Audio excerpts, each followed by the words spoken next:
नमस्कार, आप देख रहे हैं मनी सेंट्रल और मैं हूं आपके साथ विशाल शर्मा।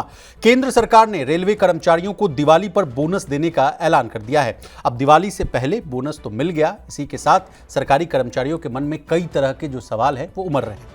क्या दिवाली से पहले 8वें वेतन आयोग के अध्यक्ष और टर्म्स ऑफ रेफरेंस वाला भी जो मामला है वो सुलझ जाएगा? क्या कुछ खुलासा हो भी सकता है या नहीं? इसी मुद्दे को आज के मनी सेंट्रल में डिस्कस करने की कोशिश करेंगे। इसके अलावा टेलीकॉम सेक्टर में भी काफी गहमा गहमी है। मंत्री जी के साथ टेलीकॉम कंपनियों के टॉप मैनेजमेंट की मुलाकात होने वाली। बैठक से क्या कुछ निकलने वाला है जानने की कोशिश करेंगे हमारे सहयोगी और वरिष्ठ आर्थिक पत्रकार प्रवीण शर्मा सर से। सर, आपका मनी सेंट्रल में बहुत स्वागत है। Thank you Vishal. रेलवे कर्मचारियों के लिए जो है बड़ी गुड न्यूज सामने आई है। प्रधानमंत्री नरेंद्र मोदी की अध्यक्षता में केंद्रीय कैबिनेट ने रेलवे कर्मचारियों के शानदार प्रदर्शन को देखते हुए उन्हें 78 दिनों के वेतन के बराबर प्रोडक्टिविटी लिंक्ड बोनस देने के लिए मंजूरी दे दी। सरकार के इस कदम से कितने सरकारी कर्मचारियों को फायदा होगा, सरकार पर कितने हजार करोड़ का बोझ आएगा? इसके अलावा भारतीय रेलवे कर्मचारी महासंघ यानी IREF ने क्यों बोनस बढ़ाने की मांग की, जानने और समझने की कोशिश करेंगे। इसके अलावा आज चर्चा करेंगे टेलीकॉम सेक्टर की। खबर ये आ रही है कि टेलीकॉम मंत्री ज्योतिरादित्य सिंधिया कल यानी 25 सितंबर को टेलीकॉम कंपनियों के CEO के साथ अहम बैठक करने वाले हैं। चर्चा का मुख्य एजेंडा क्या होगा? इसके अलावा अगले महीने इंडिया मोबाइल कांग्रेस का आयोजन होने वाला है। क्या कुछ तैयारियां चल रही, उसको भी डिकोड करने की कोशिश करेंगे। अंतिम में चर्चा करेंगे किराना दुकानों की नई समस्या की। सरकार ने हाल ही में कई सामानों पर GST की दरें जो हैं घटा दी। इसका मतलब है कि अब इन सामानों की कीमतें कम होनी चाहिए और कस्टमर्स को फायदा मिलना चाहिए। लेकिन हकीकत ये है कि छोटे किराना स्टोर्स और मोहल्ले की दुकान जो है ये फायदा तुरंत कस्टमर्स तक नहीं पहुंचा पा रहे हैं। कारण क्या है, आगे क्या होगा, इस बात को भी समझने की कोशिश करें। चलिए बिना देर किए फटाफट करते हैं मनी सेंट्रल की शुरुआत। इस बार की दिवाली कई मायनों में खास होने वाली है। GST कटौती के बाद अब सरकार ने दिवाली बोनस का भी ऐलान कर दिया है। प्रधानमंत्री नरेंद्र मोदी की अगुवाई वाली केंद्रीय कैबिनेट ने आज हुई बैठक में रेलवे कर्मचारियों के लिए दिवाली बोनस देने का ऐलान किया। कैबिनेट ने कहा कि रेलवे कर्मचारियों को दिवाली से पहले ही बोनस के पैसों का भुगतान कर दिया जाएगा। प्रवीण सर, रेलवे कर्मचारियों को 78 यानी 78 दिनों के वेतन के बराबर का जो बोनस दिया जाएगा, कैसे देख रहे हैं इस खबर को? और फिर इसके बाद हम लोग डिस्कस करेंगे कि क्या दिवाली से पहले ही क्या और भी कुछ जो है बोनांजा जो है सरकारी कर्मचारियों को मिल सकता है या नहीं? देखिए, ये आज केंद्र सरकार के कर्मचारियों में ही आते हैं, रेलवे के कर्मचारी भी, और इस लिहाज से अगर आप उनको देखें तो उनके लिए एक बड़ी खुशखबरी के तौर पर इसको देखा जा सकता है। जहाँ पे सरकार के जो कैबिनेट के फैसले हुए उसमें इनको 78 दिन का बोनस दिया गया। 1866 करोड़ रुपए सरकार इस मद पे खर्च करने वाली है। पिछले साल भी दिया गया था और ठीक दिवाली से पहले इन कर्मचारियों को ये बोनस दिया गया है। तो इसका मतलब ये है कि जो बाकी के कर्मचारी हैं केंद्र सरकार के, अब उनके लिए भी एक बड़ा मैं कहूँगा कि एक अच्छी खबर उनके लिए भी जल्दी आने का रास्ता खुलता हुआ दिखाई दे रहा है विशाल। जी, इससे कहा जा रहा है कि सर लगभग 13 लाख जो है वो कर्मचारी जो हैं रेलवे के, उनको फ़ायदा होता हुआ दिख सकता है। और इसी के साथ सर ये भी हम आपसे समझने की कोशिश करेंगे कि इस कदम से इकॉनमी के लिए क्या बेहतरी हो सकती है, ये भी आप समझाइएगा। कहा जा रहा है कि इस पैसे के आने से अर्थव्यवस्था में भी जो है ये पैसा जो रोटेट होगा उससे कंजम्पशन बढ़ता हुआ दिखेगा और तमाम चीज़ें जो हैं, इस तरह से अभी GST रेट कट किया गया सर, उसका फ़ायदा आता हुआ दिख रहा है। अब उसके बाद ये बोनस देने वाली बात नहीं, देखिए, आज के कैबिनेट का जो फैसले हुए हैं उसमें तकरीबन 95,000 करोड़ रुपये सरकार ने अलग अलग प्रोजेक्ट्स के लिए एलोकेट किए हैं, उनको मंजूरी दी है। एक तो शिपिंग सेक्टर को, उसमें शिप बिल्डिंग और मैरीटाइम सेक्टर के लिए आपके लगभग 70,000 करोड़ रुपए दिए हैं, जो पूरा का पूरा शिपिंग मैरीटाइम सेक्टर को एक नया थ्रस्ट दे सकता है। रेलवे के अलग अलग जो लाइंस हैं, जो कॉरिडोर्स हैं एक तरह से, उनके लिए फंडिंग है और 1800 करोड़ रुपए से ज़्यादा का पैसा जो ये रेलवे कर्मचारियों के लिए बोनस के तौर पे दिया जा रहा है। अब इसका पूरा का पूरा इफेक्ट जो है वो इकोनॉमी पे नज़र आ सकता है। लगभग 1 लाख करोड़ रुपए की फंडिंग एक तरह से सीधे सीधे या पैसा इस पूरे सिस्टम में आने वाला है। तो सरकार के बड़े प्लान है और कंज्यूमर्स को बड़ी राहत GST कट के तौर पे देने के बाद अब सरकार दूसरे मोर्चों से भी इकोनॉमी को बढ़ाने की कोशिशें कर रही है। जी, लेकिन सर इसमें एक पेंच है। रेलवे यूनियन की जो मांग है, उनका कहना है कि अभी जो बोनस का जो कैलकुलेशन है सर, वो छठे वेतन आयोग के न्यूनतम वेतन 7,000 के आधार पर हो रही है, जो अनुचित है। IREF यानी इंडियन रेलवे एम्प्लॉयज़ फेडरेशन के जो नेशनल जनरल सेक्रेटरी हैं सर्वजीत सिंह, उन्होंने कहा है कि 7वें वेतन आयोग के तहत जो न्यूनतम वेतन है वो 18,000 रुपये है, जो 1 जनवरी 2016 से लागू है। फिर भी बोनस जो है वो पुराने वेतन के आधार पर क्यों दिया जा रहा है, ये सरासर गलत है। इस बात को भी सर हमें एड्रेस करने की ज़रूरत है। नहीं, बिल्कुल। देखिए, और उसमें भी एक चीज़ समझने की है कि सरकार लगातार जो बोनस है या जो 8वें वेतन आयोग या 7वें वेतन आयोग की जो अलग अलग तरह की महंगाई का भी, जैसे कि हो सकता है कि सरकार आने वाले कुछ दिनों में महंगाई भत्ते में भी बढ़ोतरी का ऐलान करे। 3% बढ़ोतरी की बात कही जा रही है, जो अभी 55% है वो 58% करने की बात कही जा रही है। तो सरकार भी दरअसल अपनी तरफ से जो दिया जा सकता है वो देने की कोशिश कर रही है।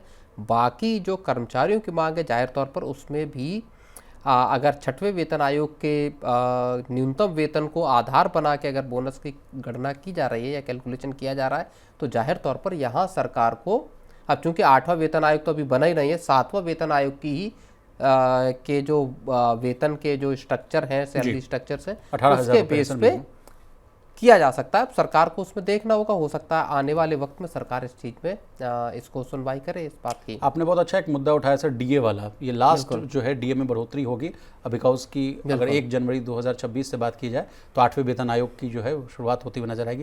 कहा जा रहा है कि 55 से 58% के आसपास हो जाएगा। लेकिन सर इसके अलावा भी एक इनसाइड स्टोरी हम आपसे ये भी जानना चाहेंगे कि क्या 8वें वेतन आयोग को लेकर भी जो गाड़ी फंसी हुई है वो भी अब क्या ऑन ट्रैक आती हुई दिखेगी क्या? नहीं, देखिए, सरकार की गाड़ी 2 मसलों पे फंसी हुई है विकास। एक विशाल, एक फंसी हुई है यूपीएस को लेके और दूसरी फंसी हुई है 8th पे कमीशन को लेके। दोनों ही जगहों पे सरकार थोड़ी सी उलझन में नज़र आ रही है। यूपीएस को लेके जो पूरा मसला चल रहा है उसमें 30 सितंबर लास्ट डेट है जी। 30 सितंबर के बाद कितने लोग, कितने एम्प्लॉई ऐसे हैं जो एनपीएस से यूपीएस में शिफ्ट हुए हैं, उसका अंदाज़ा लग जाएगा एक तरह से साफ तौर पे कि क्या परिस्थिति है।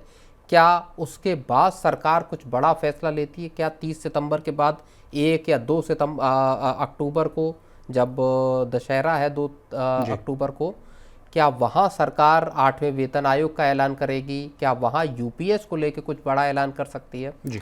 ये कुछ बड़ी चीज़ें हैं और मेरा ऐसा मानना है कि हो सकता है, जब चूंकि सरकार अब इस वक्त एक एक्टिव मोड में है, एक्शन में है, हो सकता है सरकार दिवाली के ठीक पहले 8वें वेतन आयोग के गठन का ऐलान कर दे या नोटिफिकेशन एटलीस्ट जो है वो जारी कर दे। तो बड़ी सौगात मिलने वाली है सर। तो बिल्कुल बड़ी सौगात हो सकती है और दोनों चीज़ों को भी एक साथ क्लब किया जा सकता है, जिसमें आपका महंगाई भत्ता शामिल है और आपका 8th पे कमीशन का गठन का कुछ नहीं हो तो मान लीजिए एक ड्राफ्ट या एक नोटिफिकेशन आ जाए उसका, तो वो भी कुछ इस तरह का ऐलान हो सकता है, जिससे कि जो फेस्टिव सीजन की जो केंद्र सरकार कर्मचारी हैं उनकी खुशियां जो है और मीठी हो जाए। बिल्कुल दोगुनी हो जाएंगे। सर यूपीएस की बात आपने छेड़ दी है, तो सर कल भी हम लोगों ने मनी सेंट्रल में इस बात को डिस्कस किया था कि यूपीएस को लेकर जो है अभी जो है ऊहापोह की स्थिति बरकरार है। ईपीएफओ जिसके 8 करोड़ से अधिक जो है मेंबर्स हैं और अच्छा खासा जो फंड है वो मैनेज करती हुई नजर आती है, उसने कह दिया सर कि यूपीएस जो है अभी ऑप्ट मत कीजिए, अपने कर्मचारी तक ही बात सीमित रखी उसने। इस बात को हम कैसे समझे सर? आपके चश्मे से हम देखना चाहेंगे। ईपीएफओ जो एक सरकारी संस्था है वही खुद कह रही है कि यूपीएस को जो है अभी मत ऑप्ट कीजिए, जबकि इन्होंने बहुत गाजे बाजे के साथ कहा था कि सबसे पहले भाई हमारे कर्मचारी जो हैं इनको ऑप्ट करेंगे, यूपीएस पे चले जाइए जल्दी फटाक से। अब ऐसा क्या हुआ कि कह रहे हैं कि विचाराधीन है मामला?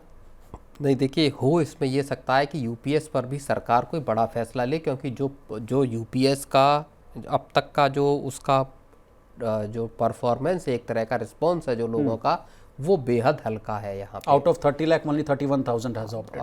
1% या 2% भी इनफैक्ट नहीं पहुँचे। 1-1.5% के आसपास भी अगर एम्प्लॉइज़ पहुँचते हैं यूपीएस एनपीएस से यूपीएस में, तो ये इस पूरी स्कीम के फेलियर को दिखाता है, एक तरह से फेल होती हुई स्कीम नज़र आ रही है। अब वही बात मैंने जो कही कि 30 सितंबर के बाद क्या सरकार यूपीएस को लेके भी कुछ बड़ा फैसला कर सकती है, ये देखना। डेडलाइन का क्या होगा सर? मुझे डेडलाइन मुझको नहीं अब नहीं डेडलाइन आगे बढ़ेगी, क्योंकि देखो 30 जून डेडलाइन थी, उसके बाद से 3 महीने बढ़ा दिए सरकार ने। सरकार ने वो हर मुमकिन कोशिश की जिससे ये लोगों को प्रोत्साहित किया जा सके कि वो इस स्कीम में पार्टिसिपेट करें। इस बीच में एक फैसला और कहा गया है सर कि यूपीएस से फिर एनपीएस में भी आ सकते हैं आप, वन टाइम स्विच। ये बहुत बड़ा एक डिसीजन सरकार का था जिसमें कि सरकार ने रिवर्स आपको स्विच करने की आज़ादी दी। और ये बात बताती है कि सरकार चाहती है कि ठीक है अभी आप आ जाइए, बाद में अगर आपको लगता है कि एनपीएस जो है वो ज़्यादा कारगर है तो आप जब अपनी जॉब के जिस भी पड़ाव पे चाहें वहाँ से दोबारा माइग्रेट करके, रिवर्स माइग्रेट करके आप एनपीएस में आ सकते हैं जी। लेकिन फिर लोगों के मन में वही सवाल आता है कि अगर लौट के बुद्धू घर को आए की तरह अगर एनपीएस में ही लौटना है तो जाना ही क्यों यूपीएस में। और इसीलिए सरकार इस पूरे मसले का अब रिस्पॉन्स देखना चाहती है कि 30 सितंबर तक हमारे पास नंबर क्या आता है। और देखिए अभी पिछले कुछ वक्त से एनपीएस से यूपीएस में शिफ्ट होने वाले लोगों का नंबर आया भी नहीं है। जो लास्ट नंबर है हमारे पास वो 31,000 लोगों का है। उसके बाद से सरकार की तरफ से भी कोई अपडेटेड नंबर नहीं आया है। इसका मतलब है कि और अगर ज़्यादा लोग माइग्रेट करते एनपीएस से यूपीएस में तो सरकार बहुत खुशी खुशी उन नंबर्स को जारी करती कि ये देखिए साहब 50,000 लोग आ गए तो और लोग उत्साहित होते। हर महीने वो डेटा जारी किया जाता। बिल्कुल। अब चूंकि लोग नहीं आए हैं इसीलिए डेटा जारी नहीं हो रहा जहां तक है। और इसी वजह से अब ये लगता है कि शायद जो है वो 30 सितंबर एक तो लास्ट डेडलाइन रहेगी और उसके बाद सरकार हो सकता है यूपीएस पर कोई बड़ा फैसला ले। देखिए 25-30,000 लोगों के लिए सरकार ये स्कीम चलाए ऐसा मुझको प्रूडेंट नहीं दिखाई देता है। बिल्कुल 2 पेंशन स्कीम चलाना और एक पेंशन स्कीम सिर्फ 30,000 लोगों के लिए हो, क्योंकि उसके बाद तो कोई एनपीएस का बंदा में जो मौजूद लोग हैं वो आ नहीं सकते यूपीएस में जी। जबकि यूपीएस से एनपीएस का ऑप्शन खुला रहेगा जाने का। तो मुझे ये लगता है कि सरकार यूपीएस पे कोई बड़ा फैसला इस 30 सितंबर के बाद विशाल ले सकती है। अच्छा सर, एक सवाल मेरे मन में अभी जस्ट आया है। जिस तरह से सर जीएसटी काउंसिल की जो बैठक थी वो 55वीं जो है वो दिसंबर में हुई थी, लास्ट दिसंबर में, वो अब जाकर हुई, मतलब 8-9 महीने के बाद हुई। लंबी हम लोगों ने उसका देखा कि वेट लिस्ट हुआ, बहुत लंबे इंतजार के बाद जो है अगली बैठक होती हुई दिखी। लेकिन उस बैठक में जो आउटकम आया वो बड़ा रोबस्ट था, बहुत अच्छी चीज़ें सामने आई कि भाई 2 टैक्स स्लैब्स को हटा देंगे, बड़ी राहत देते हुए नजर आई मोदी सरकार। लेकिन सर मेरा आपसे सवाल ये भी है कि अगर मान लीजिए जनवरी में 8वें वेतन आयोग की घोषणा हो गई, 10 महीने बीत चुके हैं, तो क्या ऐसा ही कुछ बोनांजा जो है 8वें वेतन आयोग को लेकर भी देखने को मिल सकता है? जैसे आपने बोला भी कि एक तो डीए बढ़ोतरी का भी हो जाएगा और चलिए अध्यक्ष वाला, टर्म्स ऑफ रेफरेंस वाला, तमाम चीज़ों को लेकर भी एकदम गुल्लक खुलता हुआ दिखेगा। हाँ, कर सकती है सरकार। सरकार के लिए 8वें वेतन आयोग समझने के मैं आपसे कोशिश कर रहा हूं। सरकार के लिए 8वें वेतन आयोग के गठन में कोई दिक्कत नहीं थी। सरकार इतने महीनों में चाहती तो आराम से कर सकती थी। लेकिन सरकार, मुझे लगता है कि एक तो सरकार यूपीएस वाले सिस्टम को पूरे को समझना चाहती थी, इसका पूरा आकलन लेना चाहती है सरकार। और अब वो 30 सितंबर को मुझे लगता है कि ये पूरा का पूरा सरकार के पास इसका रिव्यू चला जाएगा 30 सितंबर के बाद। हालांकि सर 2 जो है कर्मचारी संगठन जो है उन्होंने विरोध प्रदर्शन का भी जो है डेट का ऐलान कर दिया है। बिल्कुल, तो वो 9 नवंबर को अब विरोध की बात है।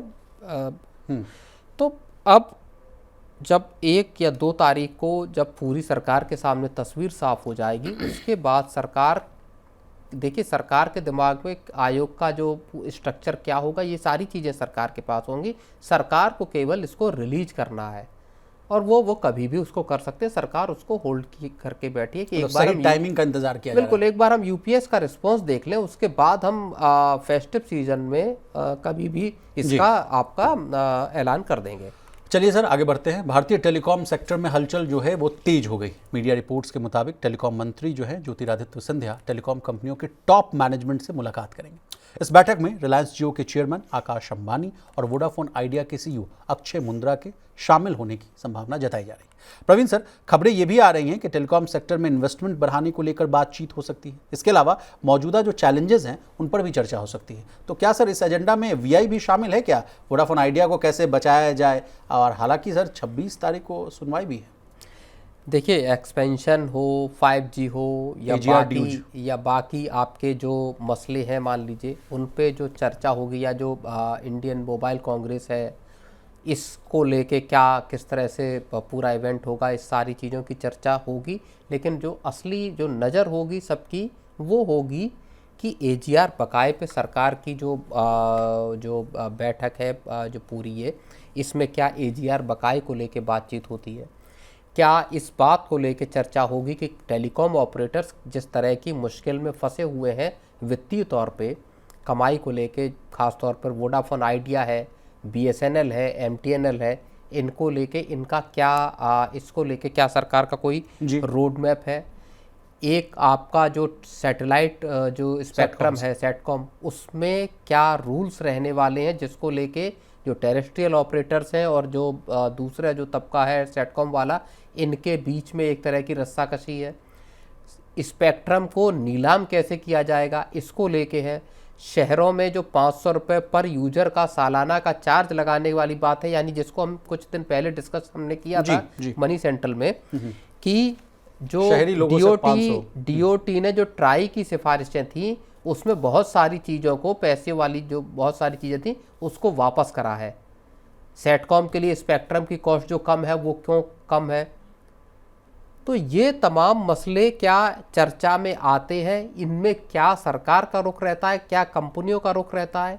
और सबसे बड़ा मसला फिर वहाँ आ जाएगा कि वोडाफोन आइडिया का, एजीआर का इस मसले पे क्या सरकार यहाँ से कुछ संकेत देने वाली है या नहीं? विचार सर, एक आपसे सवाल ये भी पूछना चाहेंगे, क्या जो रीकैलकुलेशन वाला जो मुद्दा था एजीआर ड्यूज़ को लेकर, जिसको कहा गया कि वोडाफोन आइडिया ने फिर से जो चुनौती देते हुए नजर आए सुप्रीम कोर्ट में, क्या उस मुद्दे पर भी बातचीत हो सकती है क्या? कि देखिए, जब आपको मन करता है आप पुराना ड्यूज़ का जो कैलकुलेशन ला कर रख देते हैं और हमारे सामने जो संकट हो जाता है कि ऑपरेशन तो हम चला नहीं पा रहे हैं, और फिर से ये 2700 करोड़ जो बढ़कर 9000 करोड़ के आसपास हो जाता है, उन सब पैसों को मैं कैसे चुकाऊँ? नहीं, बिल्कुल ये चर्चा में आ सकते हैं। और हालांकि अगले ही दिन जो सुप्रीम कोर्ट में सुनवाई है, वहाँ सुप्रीम कोर्ट क्या फैसला करता है, क्या ऑब्जर्वेशन होते हैं सुप्रीम कोर्ट के, सरकार की तरफ से क्या पक्ष जाता है, क्योंकि सरकार ने ही ये टाइम मांगा था 19 तारीख से 26 तारीख तक का कि आप हमको वक्त दीजिए, हमको इस पे समाधान निकालना है, स्टडी करके उसके बाद हम अपना पक्ष यहाँ पे रखेंगे कि इसमें क्या किया जाना चाहिए। तो सरकार यहाँ पे इस पूरे मामले को ये कह सकती है कि चूंकि पूरा मामला सब जुडिश है, ऐसे में एक बार सुप्रीम कोर्ट का फैसला आ जाए उसके बाद हम इसको देखेंगे।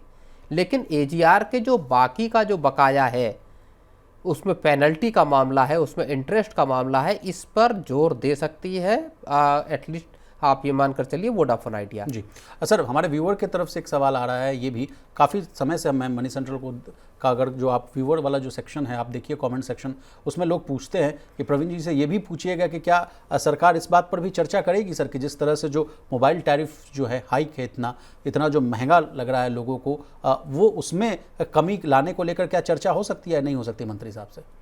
नहीं, सरकार कर सकती है, क्योंकि यहाँ पे एक जो बेस प्राइस, जो बेस पैक था, जिसको कि जो दो बड़ी कंपनियां हैं, चाहे एयरटेल हो चाहे जियो हो, दोनों ने उसके दाम बढ़ा दिए, बेस पैक को ही महंगा कर दिया।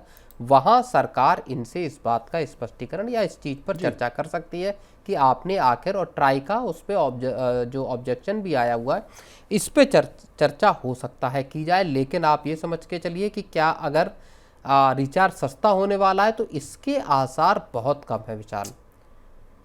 और इस बात को जो बार बार कंपनियां कह रही, क्योंकि कंपनियों के कहने के लिए भी तर्क है कि साहब हम जो है वो बड़े वित्तीय दबाव में है, आप जो एजीआर को जो लंबा चौड़ा ड्यूज निकाल देते हैं, एजीआर का जो बकाया है, अगर वही चुकाना हो तो हमको लोगों से ही पैसा लेना होगा, तभी हम आपको उस पैसे का भुगतान कर पाएंगे, क्योंकि स्पेक्ट्रम का पैसा है, बाकी तमाम जो है वो खर्च है। और टेलीकॉम सेक्टर बहुत कैपिटल इंटेंसिव सेक्टर है। जी जी, तो ये चीज़ें डिस्कस हो सकती हैं यार। चलिए सर, आगे बढ़ते हैं।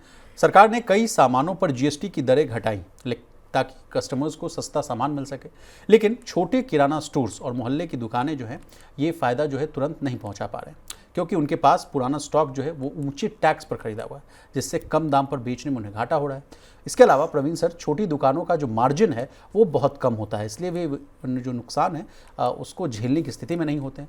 तो क्या, मेरा आपसे सवाल है कि क्या सर फिर से जो ब्रिक एंड मोर्टार और मॉम एंड पॉप वाला जो आज मैं न्यूज़ रूम में अभी आपसे पूछ रहा था, किराना दुकानों की जो सामत है वो आने वाली है क्या? किराना दुकान है, देखिए बार बार मुश्किल में फंसती हुई दिखाई देती हैं। देश के जो ब्रिक एंड मोर्टार या जो गली मोहल्ले नुक्कड़ की जो दुकानें हैं, उनके सामने एक जो संकट बना हुआ है वो दरअसल किसी कीमत पे दूर होता हुआ दिखाई नहीं दे रहा है। अब क्या है, जो बड़े स्टोर्स हैं, हाइपर मार्ट है, मेगा मार्ट है, इस तरह के जो स्टोर्स हैं उनके और जो छोटे दुकानदार हैं उनके बीच में, छोटे दुकानदारों के सामने एक तो दिक्कत पहले से जो 5 मिनट डिलीवरी वाले, जो 4 मिनट में डिलीवरी करने वालों से संकट था, ऑनलाइन शॉपिंग वालों से संकट था, फिर जो बड़े हाइपर मार्ट है उनसे भी संकट अब इनके सामने पैदा हो गया है, जहां छोटे दुकानदारों को, और खासतौर पर गांव देहात के जो दुकानदार हैं छोटे, जो लगभग हफ्ते भर, 1.5 हफ्ते का सामान स्टॉक करके रखते हैं, उनके पास या तो कीमतों में क्या बदलाव हुआ है इसका आइडिया नहीं है, या वो इसको कंज्यूमर्स को पास ऑन करेंगे तो उनके लॉस की भरपाई कैसे होगी इसका आइडिया नहीं है। सर एक सवाल मुझे अभी याद आ रहा है कि सरकार ने तो कह दिया कि मान लीजिए ये सामान है आपका, मान लीजिए XYZ सामान है, इस पर आपका MRP लिखा हुआ है, आप जो GST रेट कट का जो फैसला है उससे जो फायदा है उसको पास ऑन करने के लिए आप इसमें चिप्पी साट दीजिए। नहीं तो चिप्पी जो आप कह रहे हैं कि आप एक स्टिकर लगा सकते हैं, क्या छोटे दुकानदार, आप सोचिए गांव का कोई दुकानदार किराना दुकान खोले है जिसकी टोटल कैपिटल ही 25-30 हज़ार या 50 हज़ार रुपए है, क्या उसके पास इतना लिवरेज है कि वो स्टिकर छपाए, उन पे प्रिंट कराए, उस पे दाम लिखे और उसको एक एक पैक पे चिपकाए?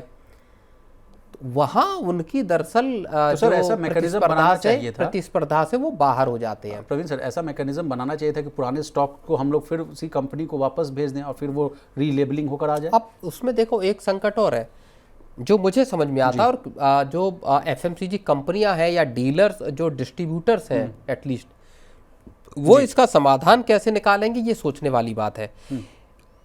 गांव देहात तक भी लोगों को तो ये खबर पता चल गई कि साहब GST से सामान सस्ता हो गया, शॉपकीपर के पास जो सामान है, दुकानदार के पास, उसको ये पता नहीं कि उसकी जो रेट लिस्ट में जो चीज है, मान लीजिए कोई बिस्किट का पैकेट है 15 रुपए का है या 20 रुपए का है या 10 रुपए का है, अब उसका दाम हुआ कितना है? ठीक है सर, 9 रुपए हो गया कि 8.5 रुपए हो गया। अब आप पार्ले जी वाला मुद्दा, अब कोई कस्टमर दुकानदार के पास पहुंच रहा, बोला कि आप तो सस्ता नहीं दे रहे, सरकार ने तो दाम घटा दिए। दुकानदार कह रहा मुझे जानकारी नहीं है कितना सस्ता हुआ है, और अगर वो सस्ता देता है तो उसको जो 1 रुपए या 50 पैसे का जो लॉस हो रहा है उसकी भरपाई कौन करेगा? क्योंकि उसकी मार्जिन भी कम है। क्योंकि मार्जिन कम है। दूसरा, उनको क्या डिस्ट्रीब्यूटर से ऐसा एश्योरेंस है कि आप 5 रुपए का पैकेट 4 रुपए में बेचिए, 1 रुपए का जो लॉस है उसकी भरपाई मैं करूंगा जी। ये कुछ प्रैक्टिकल ग्राउंड की जो इश्यूज हैं ये दरअसल दूर नहीं हो रहे, और इसी वजह से जो छोटे दुकानदार है वो सबसे ज्यादा नुकसान वाली स्थिति में है बेचारा। सर ये भी बात आ रही है कि बड़ी कंपनियां जो हैं वो नए रेट वाले जो पैकेट है उसको ये तमाम प्रक्रिया करने में उनको 10 से 15 दिन का समय लग सकता है। उस वजह से शॉर्टेज भी हो सकती है मार्केट में, और वो चीज़ वो दिक्कत जो है, जो झंझट झेलना नहीं चाहते। नहीं, बिल्कुल ये इश्यू है, और माना ये जा रहा है कि ऐसे मान के चलिए कि अगले 10-12 अक्टूबर तक नई पैकेजिंग और नया जो रिवाइज्ड वो मार्केट्स में आ पाएगा। जी जी जी। आपसे सर एक अहम मुद्दे पर भी और चर्चा करेंगे। पार्ले जी को लेकर आप न्यूज़ रूम में मेरे से चर्चा कर रहे थे कि विशाल 5 रुपए का बिस्किट है, उस पर GST कम हुआ तो वो 4 रुपये 77 पैसे, 4 रुपये 55 पैसे, या मान लीजिए 4 रुपये 21 पैसे, कितना भी हो गया। अब वो पैसा आदमी दे कैसे? तो इसका समाधान कैसे निकलेगा सर? कंपनियों की क्या तैयारी है ये हम आपसे जानना चाहेंगे। बिल्कुल, जो छोटे पैक हैं, और देखिए ये बहुत बड़ी खबर है कि पार्ले जी जो जैसा जो एक आइकॉनिक ब्रांड है देश भर में, उसके जो 5 रुपए और 10 रुपए के पैक थे, जो अब तक लंबे वक्त से आज तक कभी जिनमें बदलाव नहीं आया, अब उनमें बदलाव होता हुआ दिखाई देगा। प्राइसिंग चूंकि चेंज हुई है, कीमतें चूंकि कम हुई हैं, अब जो डेसिमल में जो नंबर आ रहा है 4 रुपये 45 पैसे का हो गया, मान लीजिए 5 रुपए वाला पैकेट, या 1 रुपए की टॉफ़ी जो है वो घट के जो है 88 पैसे की हो गई। तो अब जो इन कंपनियों को पार्ले जी के 5 रुपए के पैकेट या 10 रुपए के पैकेट, इनकी रीपैकेजिंग करने के लिए इन कंपनियों को मजबूर होना पड़ सकता है जी। और उसमें फिर या तो आप वेटेज बढ़ाएं, या फिर दाम कम करें, या उस पैक को ख़त्म करें। 10 रुपए का पैकेट की जगह 11 रुपए का पैकेट उतारें, जिसका फिर जो वो प्राइस कम होकर 10 रुपए पे आए, तो ग्रामेज या तो बढ़ाया जाए। तो ये कुछ ऐसे ट्वीक्स जो है वो अब FMCG सेक्टर की कंपनियों को करने पड़ सकते हैं। अब चलिए सर टॉफ़ी की बात, और इसमें एक और जो आ रही चिंताजनक बात एक और आ रही है। देखिए, GST का उत्सव जो प्रधानमंत्री मोदी ने बताया है, और 22 तारीख से मनाया जा रहा है। हाँ, सरकार ने जो बड़ा एक बदलाव किया GST सिस्टम ने, उसने बड़ी चीज़ें क्रिएट की हैं। और इस वक्त अगर पूरे न्यूज़ साइकिल में, खबरों में अगर कोई चीज़ है तो वो GST 2.2 है, या किस तरह सामान सस्ते हो रहे हैं, इससे जुड़ी हुई चीज़ें हैं। अब एक चीज़ ये आ रही है निकल के कि कंपनियां GST कट का फ़ायदा लोगों को न देने के लिए कुछ दूसरी तरकीबें इस्तेमाल कर सकती हैं। उसमें यह है कि कोई बहुत छोटा सा फीचर चेंज कर दिया किसी भी प्रोडक्ट का, और उसको बता दिया कि इसमें साहब वैल्यू एडिशन है इसलिए इसका दाम बढ़ा दिया, जबकि उसमें फैक्चुअली कोई ऐसा बदलाव नहीं है। प्रीमियम बता दिया उस प्रोडक्ट को और उस पर ज़्यादा पैसे ले लिए, यानी GST का जो फ़ायदा दिया जाना चाहिए था वो नहीं दिया। तो कंपनियां इस तरह की चीज़ें भी कर सकती हैं। सरकार के भी एक कान में जो है इस बात की भनक है और सरकार यहाँ पे भी लगाम लगाने की कोशिशों में है। लेकिन सर अब टॉफ़ी की बात हो गई, बिस्किट्स की बात हो गई, तो मोबाइल फ़ोन की भी बात कर लेते हैं, क्योंकि ऑफलाइन स्टोर्स में जो है एक बहुत बड़ा मायूसी जो है वो देखने को मिल रहा है। सर कहा जा रहा है कि 40% जो सेल्स है अब वो घट गई है। ऑफलाइन स्टोर्स की मैं बात कर रहा हूँ, क्योंकि ऑनलाइन ही जो इतना ऑफर मिल जा रहा है, क्योंकि एप्पल का फ़ोन देख लीजिए, सैमसंग का फ़ोन देख लीजिए। ये समस्या भी सर जो ब्रिक एंड मोर्टार वाली बात है उससे कहीं ना कहीं जुड़ी हुई है। इसको मैं आपसे समझना चाहूँगा कि उनका क्या होगा सर। नहीं, जो समस्या किराना दुकान वालों की, वही समस्या दरअसल मोबाइल फ़ोन बेचने वालों की है, वही समस्या ऑफलाइन इलेक्ट्रॉनिक्स आइटम बेचने वालों की भी है, चाहे वॉशिंग मशीन हो, फ्रिज हो, टीवी हो, पूरा जो पूरा ये इलेक्ट्रॉनिक गुड्स का जो पूरा धंधा है, इन सब की समस्या दरअसल एक ही है कि आप आखिर फ्लिपकार्ट, अमेजोन जैसों से मुकाबला करेंगे कैसे। जहाँ एक तरफ फेस्टिव सेल चल रही है, चाहे 3 दिन की हो या 4 दिन की हो, उसमें अब आपको मैं एक डेटा बताता हूँ। देखिए, सैमसंग और एप्पल ने ही इस सेल के लिए 20-20 लाख मोबाइल सप्लाई किए हैं इनको ऑनलाइन सेल। वो लोग भी अब नहीं जा रहे हैं सर, फ्लिपकार्ट और अमेजोन को। दूसरे जो मोबाइल हैं, इन दोनों को छोड़ के उन्होंने तकरीबन 30-40 लाख मोबाइल सप्लाई किए हैं फ्लिपकार्ट एंड अमेजोन को।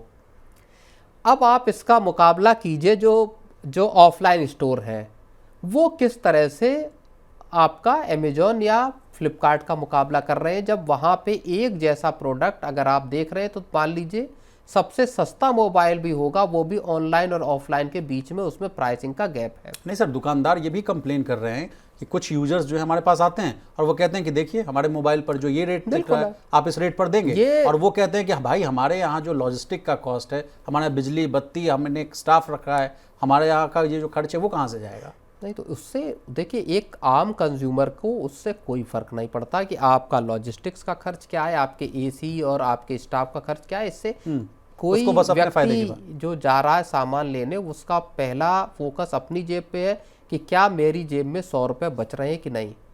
और जब अगर आप महंगे मोबाइल्स पे चले जाते हैं तो गैप बढ़ता चला जाता, हज़ारों रुपए का गैप पहुंच जाता है। इसने इस पूरी जो डिस्काउंट वाला जो पूरा मामला है, इसने ऑफलाइन स्टोर्स का या ऑफलाइन कारोबार का पूरा धंधा बिगाड़ दिया है जी। और जो किराना दुकानों की दिक्कत है वही इन सब, चाहे मोबाइल हो, 40% जो है पिछले 10 दिन में सेल्स ड्रॉप हुई है जो ऑफलाइन मोबाइल शॉप्स हैं उनकी। जी सर, तो ये क्राइसिस एक बहुत बड़ी क्राइसिस है। लेकिन सर इस शो को मैं पॉजिटिव नोट पर बंद करना चाहता हूँ, खत्म करना चाहता हूँ। तो क्या what is the way forward sir, इन लोगों को क्या करना चाहिए? जिस तरह से हम लोग भी सुनते आए कि देखिए हम लोगों ने भी एक दौर देखा था सर, कहा गया था कि कंप्यूटर आ जाएगा सारी नौकरियाँ खा जाएगा। अब हम लोग आर्टिफिशियल इंटेलिजेंस के दौर में हैं। तो इन लोगों को जिस देश की जो सबसे बड़ी समस्या बेरोजगारी हो, जो लोग अगर मान लीजिए 10 लाख 5 लाख रुपये लगाकर अपना स्टोर खोल रहे हैं, किराना दुकान खोल रहे हैं, मोबाइल शॉप्स खोल रहे हैं कि चलिए भाई इस तरह से ही हम अपना धंधा पानी चलाएं, रोजी रोजगार चलाएं, वो लोग अब क्या करें सर?